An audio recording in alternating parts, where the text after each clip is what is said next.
Hola, encuentro que grabar escenas e imágenes es muy caro, así que a partir de hoy solo pondré fotos mías y le moveré solo la boca. Pero eso no es ninguna diferencia hoy en día. De hecho, te demoras más animando las fotos que editando videos ya en movimiento.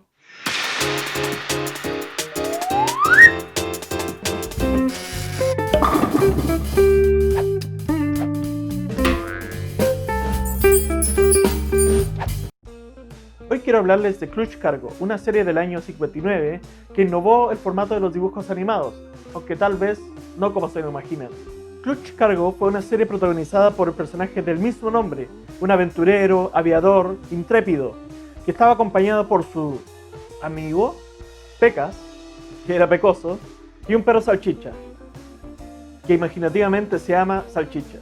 La serie no era nada de otro mundo, era bastante regular, pero para la época sirvió como alternativa para los niños frente a los grandes como Disney y Hanna-Barbera, que dominaban el mundo de la animación.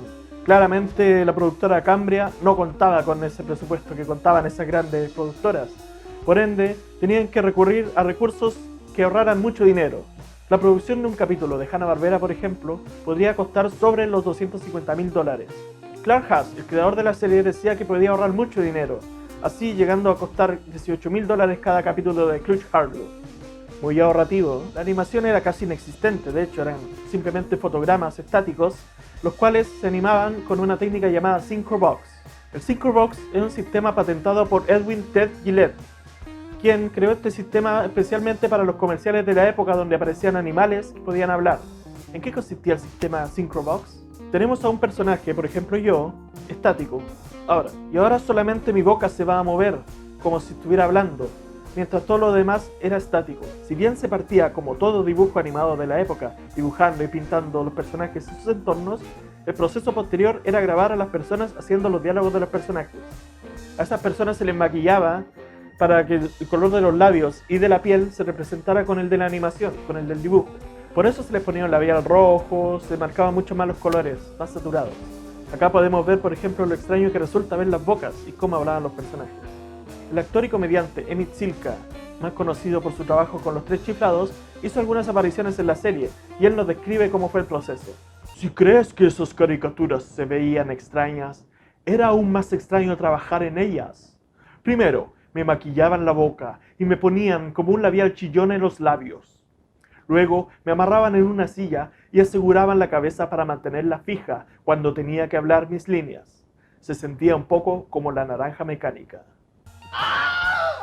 Es entretenido verlo a distancia, ¿no? Y hasta un poco aterrador ver cómo se mueven esas bocas en fotografías estáticas. Pero resultó ser bastante innovador, tanto por el formato del Synchrobox, como también los recursos que utilizaron para ahorrar mucho dinero. Por ejemplo, si tenía que haber fuego, aparecía fuego real. Si caían plumas, eran plumas reales. El humo, o incluso utilizaron un globo para simular una goma de mascar. Todos esos objetos eran reales que se mezclaban con las fotogramas. Y si es que había que aplicar movimientos, se aplicaba un zoom desde la cámara, o se movía directamente la cámara. Irónicamente, uno de los personajes que parecería tener menos protagonismo en la serie fue uno de los más caros. El perro, Salchicha, que se llama Salchicha, tenía que animarse como un perro, o sea, mover la cabeza, los ojos, ya que si le ponían los labios pintados de humano, se vería muy extraño. Eso elevó mucho los costes de la producción, así que finalmente Salchicha hizo más caro los capítulos. Bueno, yo no conocía esta serie, ¿eh? Un amigo mío, el COI, Rodrigo Navarrete, me contó en su infinita sabiduría de cosas inútiles que él domina en su cabeza solamente. Por cierto, el COI fue creador y grabó el video del Chuña. ¡Juan! ¡Calma! ¡Puta que grita fuerte! Mis recuerdos y experiencias con el Synchrobox han sido como la intro de Bob Esponja, por ejemplo, o un videoclip de 31 minutos. Mi mamá me lo teje todo, parte con un Synchrobox de un cuadro. Siempre me ha dado mucha risa ese video. Un dato antes de irme, el creador de Clutch Cargo quiso demandar a Hanna-Barbera porque durante los años 60 el gigante de la animación creó un producto bastante parecido, Jonny Quest, las aventuras de un joven acompañado de un perro y además de un personaje mayor con canas, que también anda en el avión y aventuras y resuelven misterios. Suena bastante parecido. Finalmente nunca hubo demanda, solo fueron rumores y el creador dice que quiso demandarlos, pero no iba a tener tanto dinero para ganarle a un gigante de la época. ¿Qué opinas de esta serie? ¿La conocías? ¿Te gustó esta técnica? A mí me causa entre risa y temor un poco, ¿no? Es un poco freak. Pero cuéntame, ¿la conocías? ¿Sabías que hay otras series del estudio Cambria que también utilizaron esta misma técnica, pero ambientada en el espacio, por ejemplo? Ya sabes, dale like, suscríbete y todas esas cosas que dicen los youtubers. Y nos vemos en la próxima. Coméntame, responde las preguntas que te dije anteriormente. Con cuidado, Pecas. No hagamos el menor ruido.